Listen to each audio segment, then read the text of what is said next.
అంటే ఒకవేళ real born again experience నువ్వు కలిగితే నువ్వేం చేస్తావంటే ఆయన ఇచ్చే కృపను దుర్వినియోగపరచుకోవు.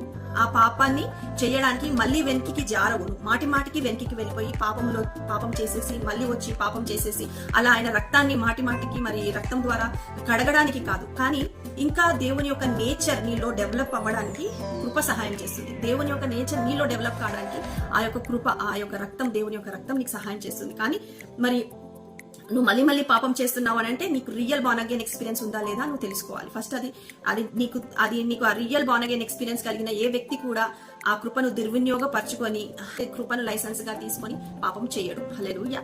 ఒకవేళ నువ్వు రియల్ గా బార్న్ అగైన్ అయ్యావంటే నీ పాత స్వభావానికి నువ్వు ఈల్డ్ కాకుండా దేవుని యొక్క స్వభావంలోకి రూపాంతరం చెందుతుంటావు అనమాట. దేవుని యొక్క నేచర్ లోకి నువ్వు రూపాంతరం చెందుతుంటావు. ఆయన ఒక ఇమేజ్ లోకి మెల్లిమెల్లిగా నువ్వు ఎదగడం జరుగుతుంది. నీ నేచర్ మారుతుంది. హల్లెలూయా.